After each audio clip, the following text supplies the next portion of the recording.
Hello Sagittarius, Sagittarius Rising, and Sagittarius Moon people. This is your monthly astrological horoscope for April 2017. And a quick reminder for you Sagittarius people, remember these are big sweeping energies that we talk about in the monthly horoscopes. Some of them go on for much longer than simply a week or 2 weeks, and in the case of April, some of them are going to be going on until September. So it's important to pay attention to, to that. Now, if you are looking for more short-term aspects, of the week, of the day, however that goes, I would recommend checking out your weekly horoscopes. The first half is dedicated exclusively to astrology, so even if you only prefer astrology, there is definitely still something there for you. And of course, if you'd ever like to get a session with me, you can always follow the links below or go to integrativemysticism.com. So, what is going on with April? Well, with April, Sagittarius, there is a lot of focus on a few retrogrades. Yes, that's not something, I'm not going to lie, I'm not going to pretend they don't exist. However, I do want you to know that 2 of these retrogrades are actually going to come as a big relief for you.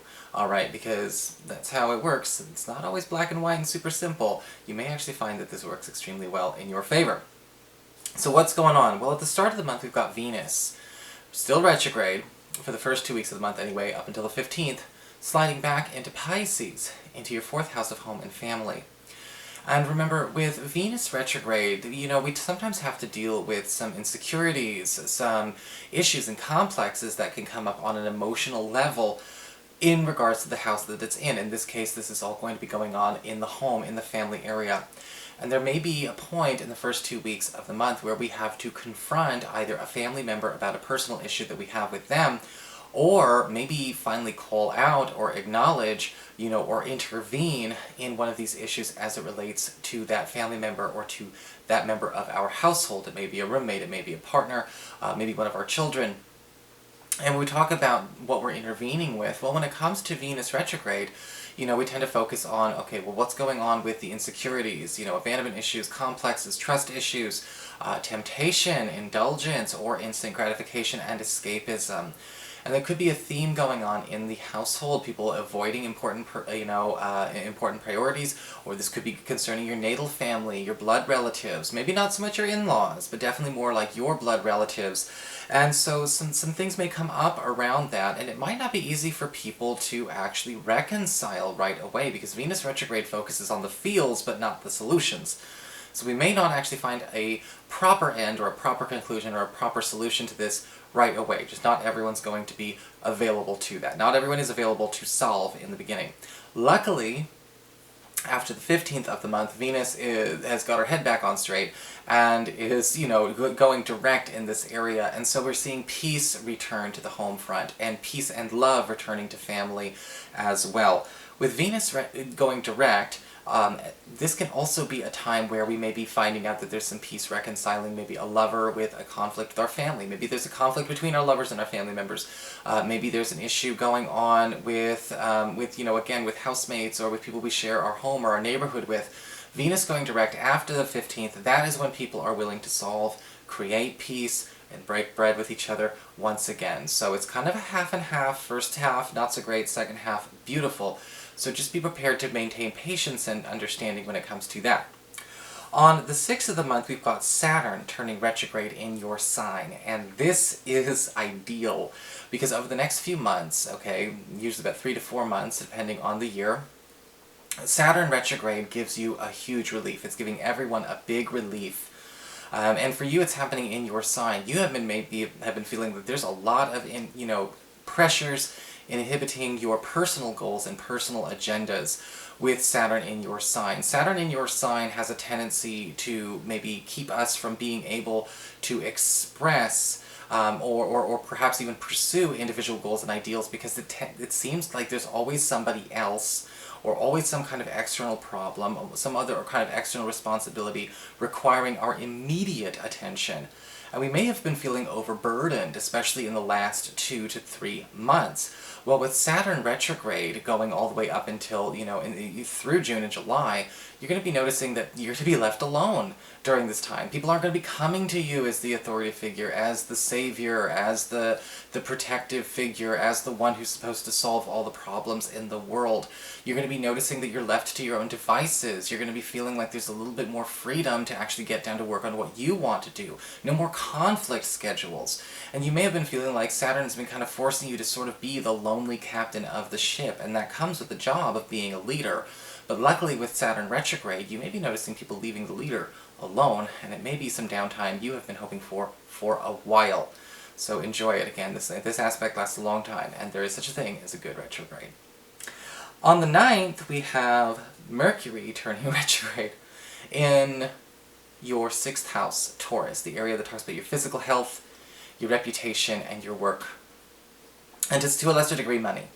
And with Mercury retrograde in this area, let's talk about the good, because when it's in the 6th house, there's like good and annoyance at the same time. Now the good, when it comes to Mercury retrograde, is this is a lovely time to get back on track with a health routine. If you've been trying to lose weight, get in shape, get a situation going on with your physical health under control, high blood sugar, low blood iron, whatever has been sort of out of whack, out of balance. With Mercury retrograde, we're actually able to get back on track. We're seeing what's not working. We may be changing some kind of therapy, going and kind of re-evaluating some kind of supplement we're taking, some kind of medication. We may be finding out there's a better alternative all along. The nice thing about this is that, again, this goes on for quite some time. This goes all the way up until about the end of the first week of May. So for those of you who've been hoping that you can actually maybe slim down or bulk up, whatever you're trying to do, again, get that physical body back into shape, this is what you want. Now on the annoyance front, well, we might be dealing with some inconsistencies regarding our work schedule. For the next 3.5 weeks, you may be finding out that, your schedule at work is a bit unpredictable. You may be used to working Monday through Friday, you may be used to working a set day, a set schedule, and it's all over the map. So be prepared to be flexible, see what you can get set in stone, but don't be surprised if things start to change a lot at the last minute, even when it comes to information coming down from higher ups. On the 11th of the month, we do have a full moon in Libra, in your 11th house of friendship and social networking. And this can indicate a time where some of you Sagittarian people may be deciding to leave a friendship behind, leave one of these connections behind because it is no longer working out. It may be feeling like a dysfunctional relationship, a toxic relationship, or something where we just have grown apart rather than growing together. And this is more likely than not a platonic relationship regarding friends, not family members, not romantic partners. And so you've got to look and see, is there somebody in your friendship circle that's almost already ready to lift out? Well, we may not be spending as much time with him or her. You may find out between the 11th and the 25th of the month that this person doesn't even need to be kind of booted out of your life, but they maybe lift themselves out or abandon our little group entirely. And this may be something that you are relieved of. It may seem painful in the beginning, or just kind of like, God, it's a shame we just couldn't do anything about it, but at the end of the day, you may actually be kind of okay with this, to be perfectly honest. There's something tells me about this, like you're actually going to feel the relief at the same time you kind of feel a little bit of the loss, but it's still a relief nonetheless. On the 15th of the month, we've got Mercury going direct. We already covered that. On the 19th, we've got the Sun moving into Taurus, into that 6th house of work and reputation. And even though Mercury is retrograde there, making things inconsistent, making things kind of crazy, kind of hectic on the work and schedule front, the Sun is talking about getting you more money out of the situation, getting more out of the work that you're putting in. So even though we've got chaos, at least we've got some incentive to put up with the damn chaos, and the Sun's going to be here all the way up until the 3rd week of May, so even after Mercury goes direct again, we've got things working out a little bit more easily for you. In fact, with the Sun in this part of your chart, you may be finding out that you're getting paid to do, or paid extra because you're being so flexible.